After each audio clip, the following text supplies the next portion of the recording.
এজেন্টের মাধ্যমে জীবিকা সম্বন্ধে করণদিঘি এবং চাকুলিয়া ব্লকের দুই যুবক পাড়ি দিয়েছিল দুবাইতে। সাফাই কর্মী কাজে কথা বলে ভিনদেশে নিয়ে যাওয়া হয়েছিল তাদের, কিন্তু সেখানে তারা বুঝতে পারে তারা ফাঁদে পা দিয়েছে। চুক্তি মাফিক মিলছিল না বেতন, কেড়ে নেওয়া হয়েছিল সমস্ত পাসপোর্ট, মিলছিল না দৈনন্দিন খাবারও। এই পরিস্থিতি দেশে ফেরার চেষ্টা করলেও সেখানকার এজেন্ট লক্ষাধিক টাকা দাবি করে। অসহায় অবস্থায় পড়ে যায় এই দুই যুবক। শেষ পর্যন্ত তাদের দেশে ফেরাতে উদ্যোগী হন রায়গঞ্জের সাংসদ কার্তিক চন্দ্র পাল।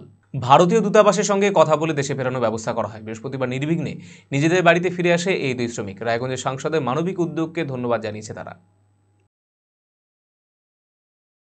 তো মোজাবিল হক বলছে কি না ওইদিকে তোমার অনেক টাকা হবে ইনকাম, মানে 36 থেকে 40 হাজার টাকা মাইনা তোমাদের হয়ে যাবে, ইন্ডিয়াতে হয়ে যাবে ওইটা টাকা।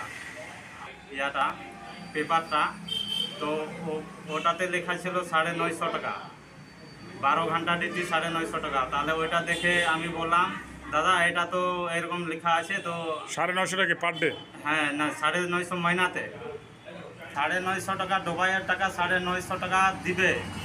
তো আমি বললাম 950 টাকা আমাদেরকে পোষাবে না, কেন রেট অনেক কম, আমরা যাব না। তো মোজাবিল হক বলছে কি না তোমরা ওখানে যাওয়া, মেডিকেল করবা, তোমাদের রুল সিস্টেম আলাদা হবে, ওখানে তোমাদেরকে আলাদা দিয়ে ভিসা লাগানো হবে। তো আমাদের যদি খাওয়া দাওয়া ফ্রি না হলে তাহলে আমরা তো থাকবো না, আমরা চলে যাব। ওই যে সিস্টেমটা এখানে যদি নাই তাহলে ওই সিস্টেমটা আমরা থাকবো না। বলছে ভাই এখানে কিছু খাবার নাই। ওখানে উকিলের মানে ইসলামপুরের এমপির নাম্বার দিল।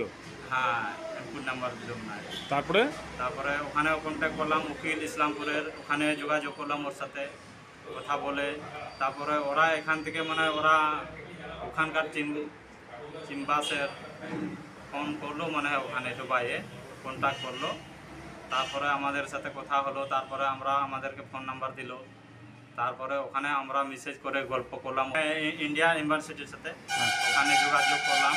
তারপরে করতে করতে যোগাযোগ করে 15 দিন বাদ আমাদেরকে সব কিছু হয়ে গেল।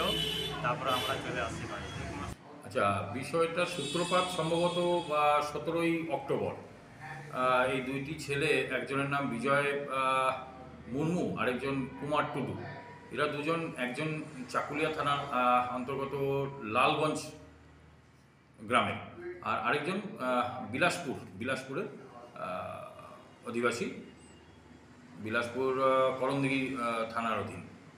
এই দুইজন কাজের সূত্রে দিল্লি থেকে দুবাই পৌঁছায়। দুবাই পৌঁছানোর পরে তারা দেখে তারা একটা ট্র্যাপে পড়ে গেছে। সেই ট্র্যাপে পড়ে তাদের পাসপোর্ট নিয়ে নেয়, তাদের যে কাজের কথা বলে নিয়ে যায়। ওরা খুব বেশি শিক্ষিত না হওয়ার দরুন তারা বুঝতে পারেনি তাদের যে ভিসাটা দিয়েছে সেই ভিসাটা ছিল ট্যুরিস্ট ভিসা। তো সেই কারণে ওদের কাজেও লাগায়নি। তো নানান রকমভাবে ওদের ক্ষতি হচ্ছিল। ওরা 4-5 দিন পর পর ওদেরকে খাওয়ার অসুবিধা পড়ে গেছিলো। তো সেই বাড়ির লোকরা আমাদের মাননীয় সাংসদের কাছে দ্বারস্থ হন। তো সেখানে সাংসদদের কথা মতো আমি আমাদের বিদেশ বিভাগে জানাই। বিদেশ বিভাগের থেকে সেখানে গার্ল ডিভিশন জিনিসটিকে টেক ওভার করেন। টেক ওভার করে